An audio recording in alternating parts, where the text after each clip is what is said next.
distinguished scholars, special guests, and particularly the administrators and the organizers of this beautiful conference about our great Dr. Muhammad Iqbal, rahmatullahi ta'ala, and the Quran, I say Assalamu alaikum wa rahmatullahi wa barakatuh. Thank you very much to Beria University's professors for giving me this wonderful opportunity to address you in this very notable conference. What I want to talk about is developing a nation on the Quranic paradigm and how Dr. Muhammad Iqbal is the model student and a teacher of the Quran.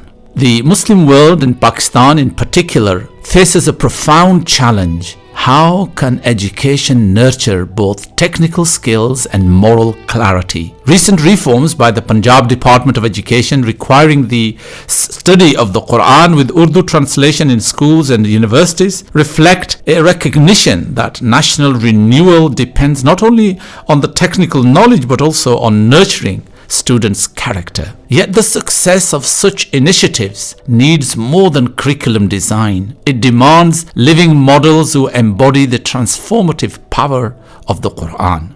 Dr. Muhammad Iqbal, rahmatullahi ta'ala, was a poet, philosopher, and an ideological father of Pakistan. And he offers such a model, a visionary thinker and a lifelong student and teacher of the Quran. Iqbal's writing testify to his deep engagement with divine revelation, presenting him in this dual role as a teacher and as a student. And this can really inspire our youth to see how the Quran can shape personal identity, collective destiny, and the national flourishing. In my paper, I examine Iqbal as both model student and a model teacher of the Quran, drawing from his poetry and philosophy to suggest how Quranic pedagogy can form the moral and intellectual foundations of the nation. Iqbal's entire worldview emerged from the Quran. His poetry in Urdu and Persian is saturated with its imagery and its rhythms. ये राज किसी को नहीं मालूम कि मोमिन कारी नजर आता है, हकीकत में है Quran. Few know this secret about the believer. He appears as a reciter of the Quran, but in truth, he is the living Quran. To be impressed by a book is one thing, but to be immersed in its philosophy, in its way, is something else. For Iqbal, the Quran became his subconscious, the hidden compass, directing his worldview, emotions, and moral instincts. He saw with the Quran's lens, distinguishing the beauty from ugliness, truth from falsehood. This captures his own description of the divine book as Al-Kitab, the unique book that gives meaning and purpose to human life. Iqbal regards the cosmos as the Quran of creation and the written revelation, the book. Kitab-e zinda Quran Hakim, hikmat-e la yazal hasto qadim. This is a living book full of wisdom, eternal wisdom without beginning or the end.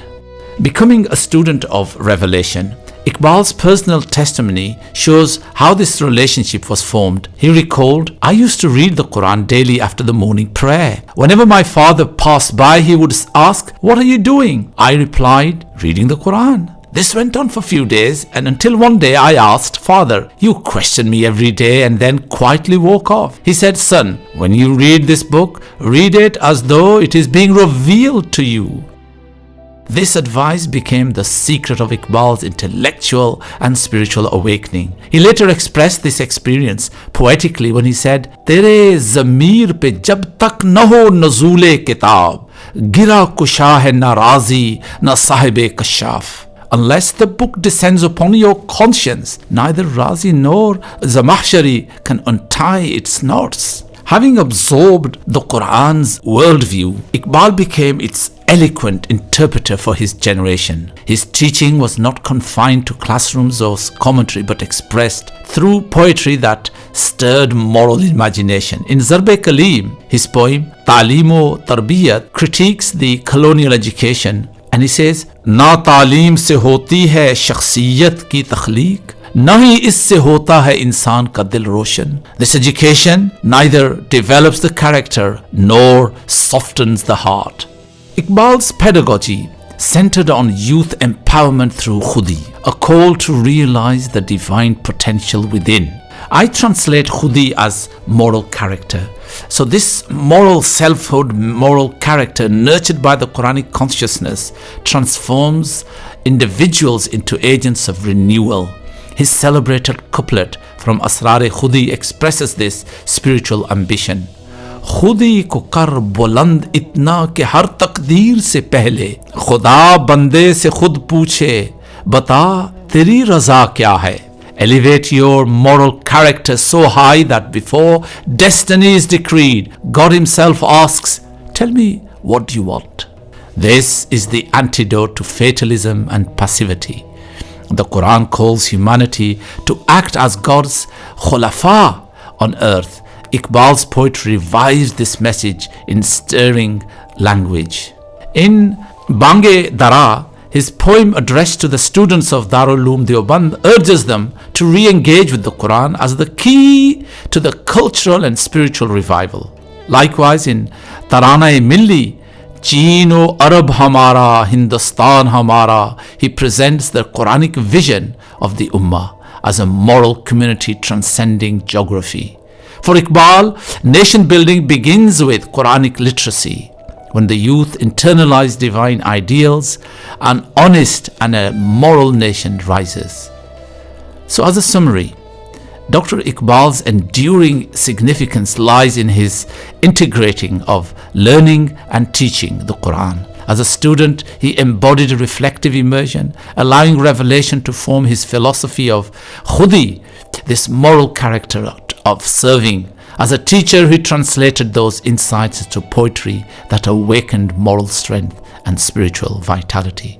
My dear professors and teachers and honorable guests, you are in this very blessed conference, which is about how do we revive and re-engage with the Book of God, because that is the nur, that is the light that will inshallah ul aziz improve and help Pakistan to develop and help its citizens to live a flourishing life.